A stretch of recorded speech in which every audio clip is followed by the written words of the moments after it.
everyone. Thank you so much for joining us today for Transforming School Discipline. With us today, we have a guest presenter. We have Steve Buss from Altoona Middle School. He's a principal there.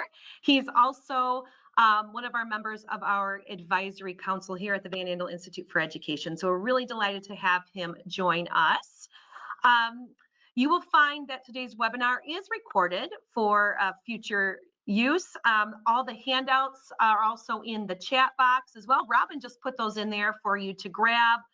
All the resources that Steve's gonna be talking about are there. And Robin's there as well in case you run into any issues or any questions, feel free to reach out to her in the chat.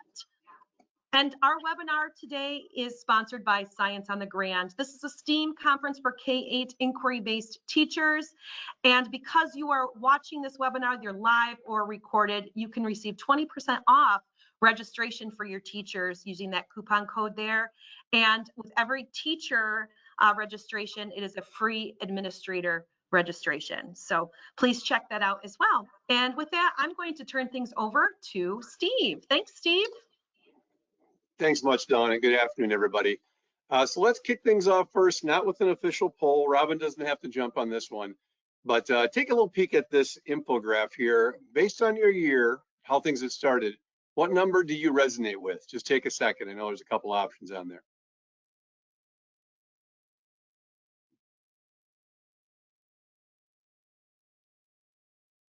This is something that we found pretty comical with our staff, not only with the rationale for why they picked what, but just for what they picked.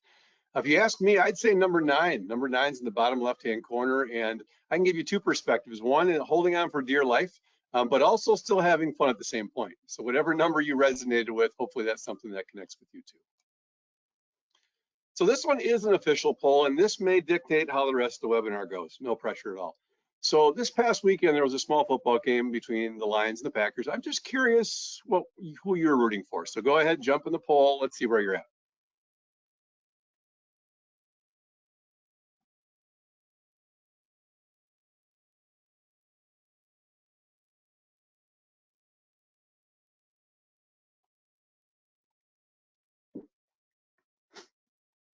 Great, Steve. I'm going to give him about 5 more seconds to reply, and then we'll close it out. Sounds good.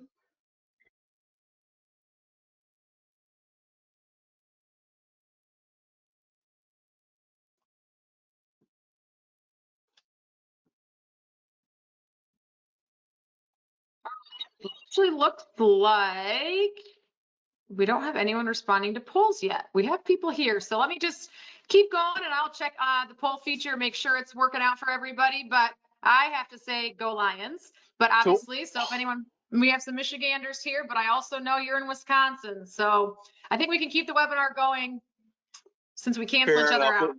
We'll call it a draw right now. Fair enough. Sounds good. So today we are going to talk about looking at how we implement our restorative practices, and this is our basic overview for the webinar itself. So we're going to talk about the why. We're going to do a little building as far as for our own capacity itself. We're going to talk about steps for implementation, then also giving you some specific resources and examples, and then we're going to wrap things up. One of the pieces when we get to the examples and resources, I know that when I go to a workshop or a PD or if it's a webinar, I like to have something I can actually tangibly walk away with, and that's one of the pieces I hope to do with you today. So first things first is, as Robin's looking at the poll, this is something I do want you to look at from your own comfort level. So when you think of restorative practices and wherever that is in that spectrum, what I'd like you to do is rate that 1 to 4. 1 being, you can see those ratings there. 1 is it scares me and have no idea what this is, not ready yet. All the way to number 4, we're ready to take the next big steps towards implementation. So if you could go ahead and jump in the poll and then rate yourself 1 through 4, where you're at right now.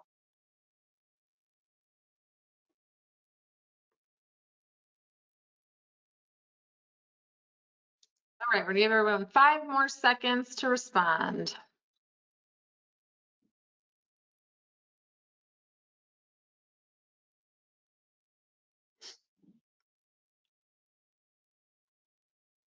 All right. So the good news is the polls do work. So we are 50-50 split with 1, Steve, this scares me, and 3, we're ready to take some baby steps forward. Outstanding. Well, hopefully we have a little bit of a balance then, because I hope to build some foundation for you ones. And 3 is I can maybe walk you through our journey and how we kind of got to 4 on our end as well. So let's talk first about the why for restorative practices. We have to do a little skill building first to make sure we know what restorative practices actually are. So by definition, you can see those pieces that are there, but it's more about not actually repairing harm, and as far as for improving relationships, not the more punitive types of pieces that are there. That focus really is on repairing what took place. And it's not just about restitution, it's about restoring the relationship and restoring what took place. And the bigger goal is really fostering that positive and inclusive school climate, whether that be student to student, student to adult, or everyone in your building themselves. So the whys, as far as for looking to go ahead and do that, is looking yourself as far as for identifying some pieces that you have, whether it's rising conflicts, bullying behavior, or just general behavior issues that are there. The big question is what you're using right now. If you're using a more punitive or traditional approach, is it working? If it is, then you really don't have to look at something else if it's the case. But we found that what we were using was not working. We had some disproportionality in our referral data that showed for specific populations, but also how it was being handled. But also the benefits when it comes down to it is it does reduce some of those punitive pieces. It reduces those suspension rates. It really improves the connections with students to students and students to staff, but also promotes that accountability and empathy.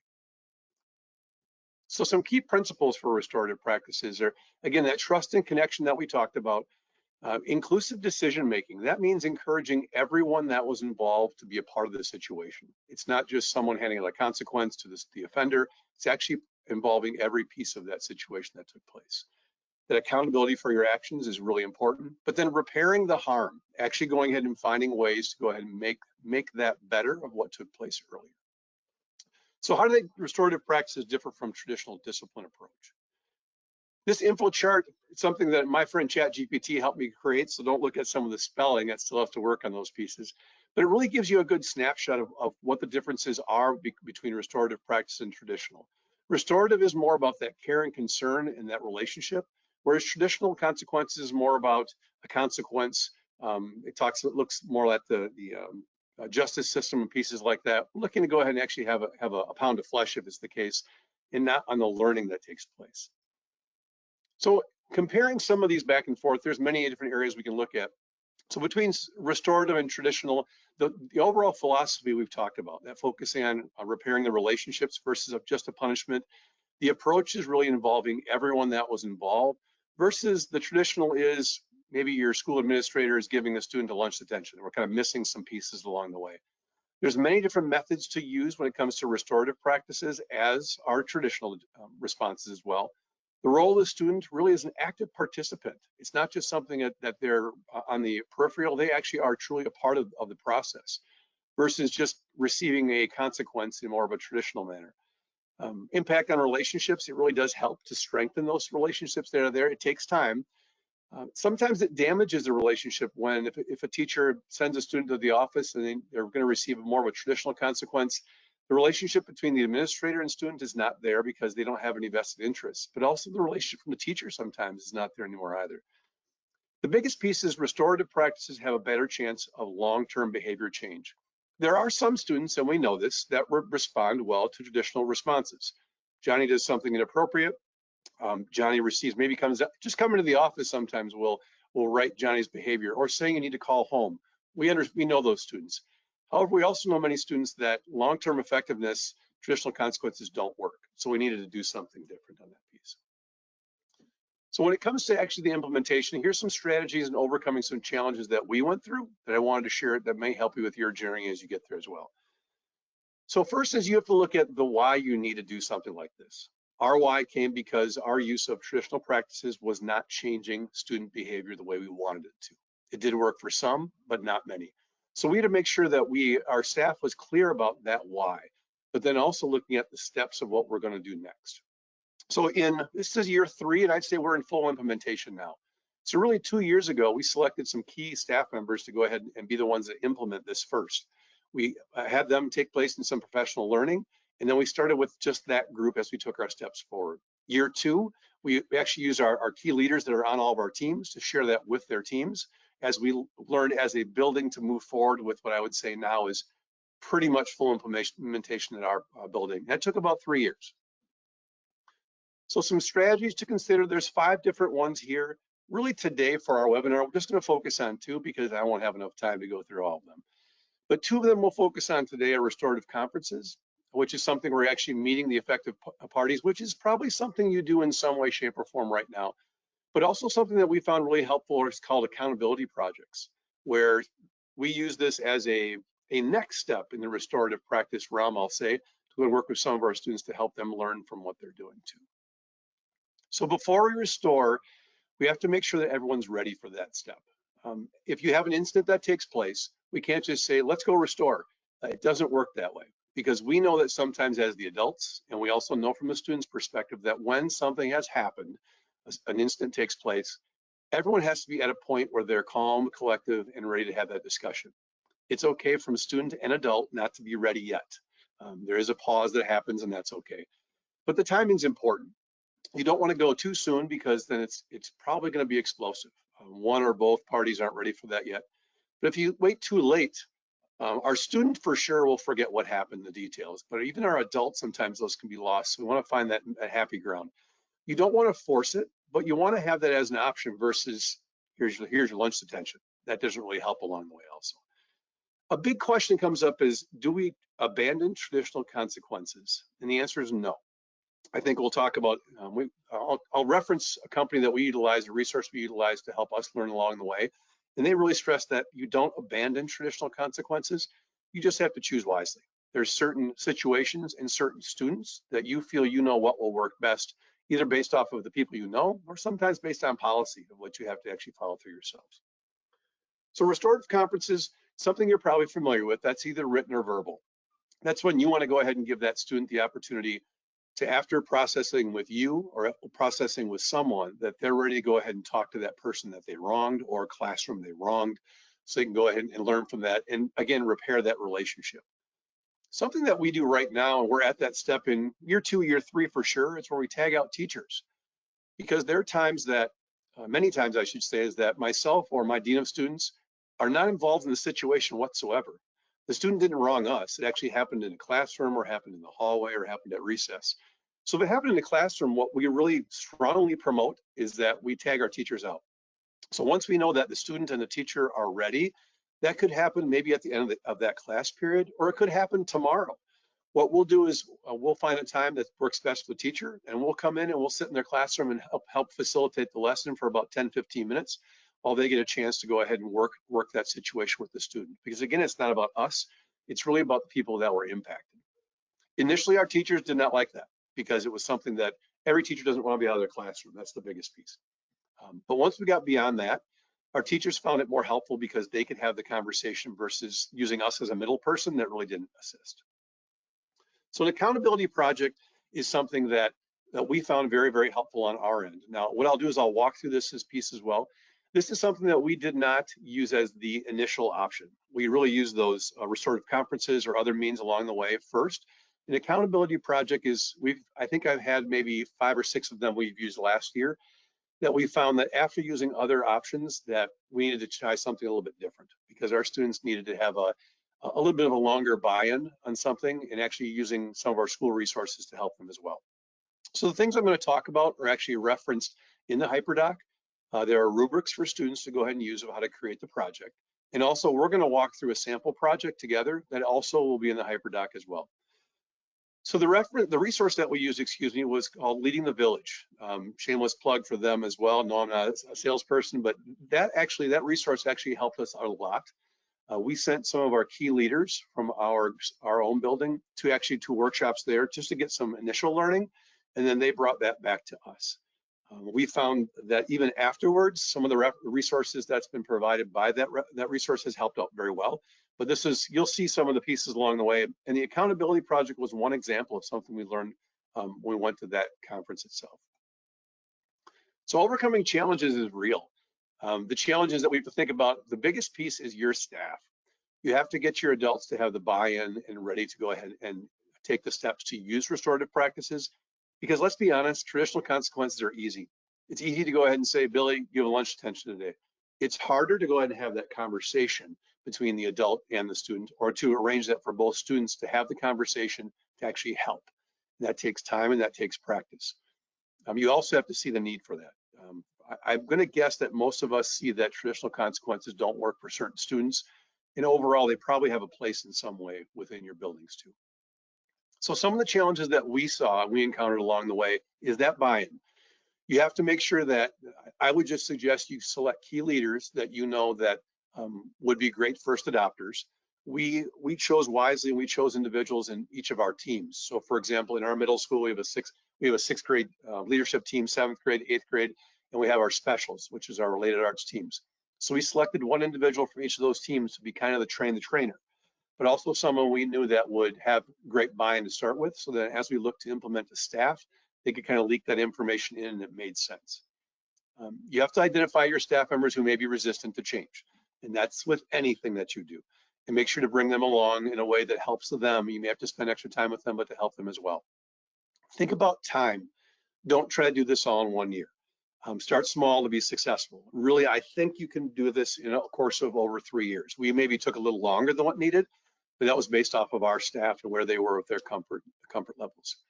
We talked about professional development and learning. You have to make sure your staff have the information. How we stagger our staff learning meetings that we have 2 a month. One is instructional focused, and one is focused on, I'll say, restorative practices, but also on how to go ahead and classroom management techniques and how to go ahead and work with some SEL lessons and things along that way. So we actually take time every month to touch on not just restorative practices, but on ways we can work with our kids beyond the earlier training that we had. Inconsistent application, I'll say that can be a challenge, but we also know that you're going to apply it differently with different kids in different situations as well. Resources, what I would say by lack of resources are people, which we all have lack of that. But when it comes down to student to student or student to adult restorative conference that you need to have take place, you have to make sure that you have someone to facilitate that. And if it's just one person, that's a lot. So we use, between myself, between my dean of students, we have a school social worker, we have our school counselor. Those are the 4 individuals that are the key people, but anyone, once they get comfortable, can be the facilitator for this. Look at your own school culture and community culture and norms. That's just something to be aware of on your end. Significant incidents, probably not when it comes to the restorative aspect. I'll use a case in point. We had a fight at school yesterday, out of the blue, just really no rhyme or reason to it. We still are, because at least one of the 2 students wants to have an opportunity to talk afterwards, to restore what took place, at least to own up for what he did. Can't force that, but there's some situations where it just is not feasible because there's not buy-in from those involved, or there's not the ability to do so, if that's the case too. Has to be supported from all aspects, from the top down. It can't just be, if it's just a ground roots, we have to make sure that your administration's in supportive as well. And then measuring success. We were able to go ahead over the course of 3 years to demonstrate how the amount of traditional consequences has decreased. And we can also show how some of our behavior referrals have decreased as well. So putting example resources into practice. When we talk about that restorative conference, I didn't put the whole sheet on here because this is something you're probably using in some way, shape, or form, where the student goes ahead and takes some time to reflect on what they did that was wrong. What were you really thinking at that time? How do you think the other students or other person that was impacted, how did they feel? How did it impact them? What are some things that you think you can do differently in the future? Well, we can do this in one of 2 ways, and you know your kiddos just as well as we know ours. Some students do well writing. They would rather do that, and they may say, hey, Mr. Buss, I'll write this up, but I don't want to meet with this student. We're okay with giving that to the other student to make sure they see that there was an effort that was made and a connection. Some students don't like to write at all. They would rather go ahead and talk to the student, which we can facilitate those too. So this piece is probably something that's more self-explanatory on your end. This next one, when it comes to the actual accountability project, is a little bit different. We actually found a resource from the Anti-Defamation League that actually gives, and it's linked in the hyperdocs, that gives specific examples of how to deal with specific situations. For us, I gave some examples on the right side. You see those examples that are there. What's very helpful about this is it gives almost like a mini chapter. And a chapter, I'll say that by a sheet or 2 sheets of information for you to use with your students. So every example has some pre-education reflection questions to let them start to think about the topic that they're going to be doing some research on. There's a 1-page history of a half-page term history of that term or action. So that way students know when I say these things, here's what it really means, whether I know about it or not, so they can understand that. There's some follow-up discussion questions after they've done that learning. And there's some additional resources if you feel as if Johnny still needs to do some more learning before I think we're at a point to be able to move forward. One thing that we found really helpful also is using our friend ChatGPT or any AI resource that you have is sometimes the readability is a barrier for your kids. So when you look at some of these types of things, if it's hard, you can literally copy and paste. We copied and paste and then adjusted the reading level. So if we have a 7th grade student whose reading level is actually maybe a grade level or 2 below, we would actually adjust the reading that they have to make it something that's more readable for them. So this is what it looks like itself. So we use this as an example, that Heil Hitler salute just as a sample. So the pre-education question is it really walks through those specific things that we want them to go ahead and start thinking about. Do you know what it is? Do you know why? Do you know what it means? Do you know how it's received by others? I didn't put a snapshot of the historical overview. You can look at that in the HyperDoc itself, but it really walks through in a very informational manner what this looks like. That way the student and you have an ability to go ahead and know some history about it. The important things are those follow-up questions afterwards. So it's not about the student doing it, it's about what it means. So the student can actually do some reflection on that piece as well. So the project itself, I mentioned earlier, I would not suggest it's your first go-to. In our situations, again, the 5 or 6 times that we used it last year, it was with some of our students that we were kind of pulling our hair out as far as well, how do we go ahead and find the right way to reach this kid, because so far we haven't done it yet. I'd say in probably those 5 or 6 times, half of them were very successful. We didn't see repeat behavior of that specific behavior, but it helped us out afterwards. So again, leavingthevillage.com really helped to give us this as a sample resource. And I'll actually walk you through, this is actually a completed project by students. So walking through this, what you're gonna see is slide by slide. So some of the slides won't have much information on it and some will, but this is what they needed to create for us using the rubric. It really walks through what each slide should show. And that way they have that piece that's there. So this is one of our students that used some inappropriate language, and I've done my best to star out some of the colorful language. You don't see the exact words, but you can probably make things match as well. So they have to answer some questions first. Is what you did, was it worth it? So this is after doing some research on their end, and they're actually, you can see in this piece, they've done some learning on their end as far as for what it would cost from the criminal justice system and things along those natures. So learning about the penalty. Again, they did some homework on their end. They actually brought in our school resource officer, which was great. They sought out him as a resource to go ahead and get some information about what that looks like both at school and in the real world. So what happens, the outcome? This is actually walking through the specific situation that took place, but then also the outcomes that happened for them very objectively, and then actually in the public, what that would look like. So what or who was affected? They need to do some reflecting on their end of their actions, of who actually they impacted, maybe the learning or actually the time of other people. So that student actually looked through each piece of it and did go ahead and put some more thought into it versus the I don't know. They actually did take some time to look at those pieces that were there. Lastly, they're looking on, after doing all this research on my end and having an opportunity to present this, what did I learn? So these are the pieces that we hope that really hit home, is that we just don't want the behavior to repeat itself. And in this piece, when you look at that third bullet, talks about gaining the trust back from teachers. Again, it's that relationship, because I think all of us have worked with some of our students in the past when what they've done has impacted our trust in them and impacted the level of respect that we have with them. And I can say I've shared many times that piece is that you have to work on that piece. When you come back to school tomorrow, you're gonna get a good welcome from me, but know that you've got to earn your trust back with me because of this that took place. It's not something that just happens automatically. So an apology, they actually do write their apology themselves, but they're actually delivering the same apology to those who are impacted at the same time too. So again, the big piece, the big picture is trying to get them to learn from their mistakes. It's not just a project to do work, but it's again to go ahead and build that trust and relationship back and really take time versus just answering a couple of quick questions. They have to do some actual research on their end. One piece I should go with on my end first is when it comes to the accountability project, which is probably the most important, is this is not just presented to me or to my dean or to our school counselor or to our school resource officer. It's actually presented to everybody who wants to attend. So for example, if I have Johnny, Johnny, in this situation, Johnny swore at the teacher. So the person who's invited to this accountability project presentation is that teacher and Johnny, because Johnny's going to have the opportunity to present that. In each situation but one, the students presented it. It came down to one is we have a student that we know that probably would struggle just being in front of others and sharing it. So we actually walked through the presentation with them, and a teacher supported them and read that to the group that was there. But really, if it's an 8th grade student, other 8th grade teachers can come and join as well.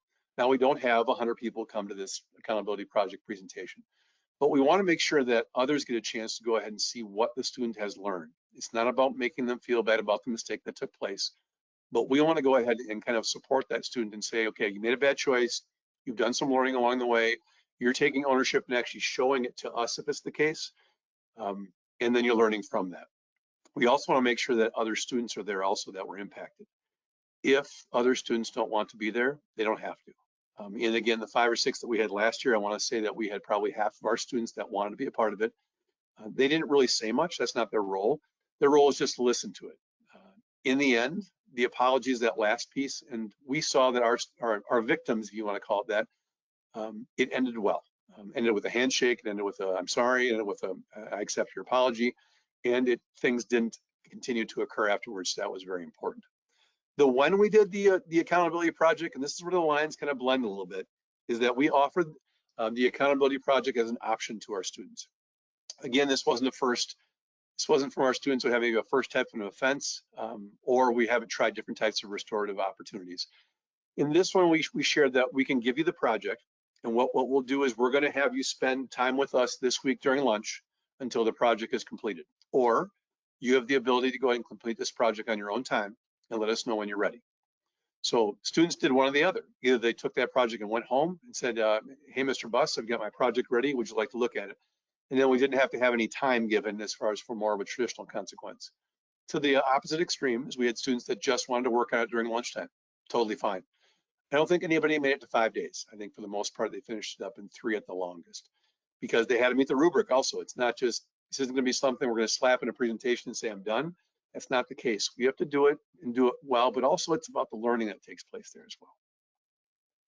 So wrapping things up on our end, I hope we hit enough about the why. The why has to be something that you see on your end, that the practices that you're using right now, if they're more traditional practices, is something that's not getting you the biggest bang for your buck. It may be working for some students, and we said earlier not to abandon them, but you have to have something else to be able to utilize them. There's an implementation process that I would suggest making sure you go slow, finding that small sample group first, that small group of leaders that you know that can then be leaders amongst leaders and share the information also.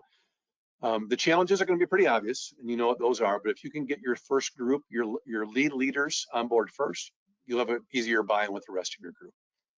Again, in the HyperDoc, there are some specific examples that we use, because I think that, again, when I come, I want to walk away with something I can actually grab and walk away, not just more hearing the information. I could touch something that I can actually put into place and bring back to my own staff. So for us, coming back full swing, you started off with the exact same poll.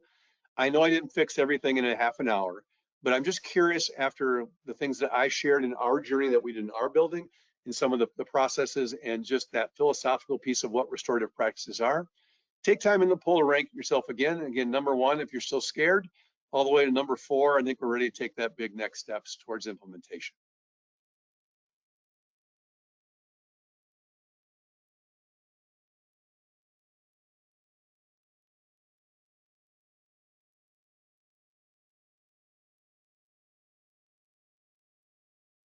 I'm going to give it about 5 more seconds again, and then we will close it down.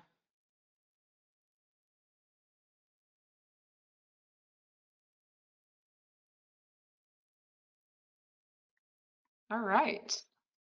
So the numbers stayed the same. We're still at 50-50, but it went from a 1 to 2. So now we're at 50%. We are open to this, but not quite ready. And 50% at we are ready to take baby steps forward.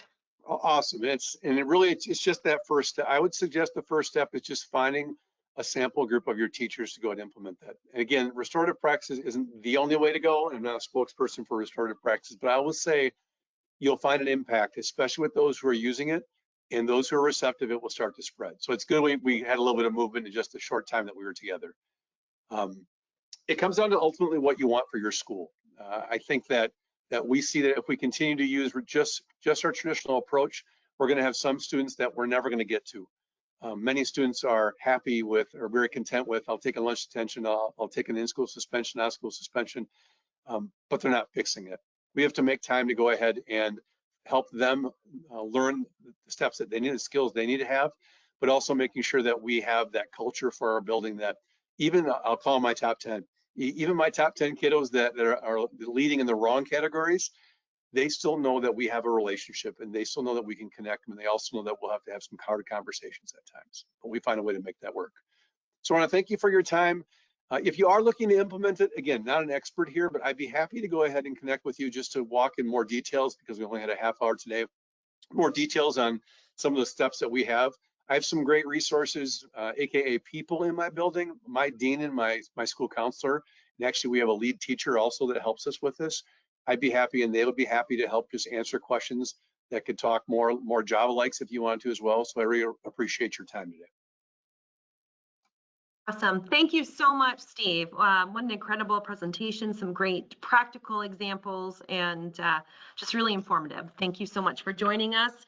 And for those of you that are ending the webinar with us, we have a survey that'll pop up. And once you enter your information into that survey, you will be put into a drawing for a free lunch and learn for your teachers on topics you can see listed there. So we'd love to continue the conversation with you.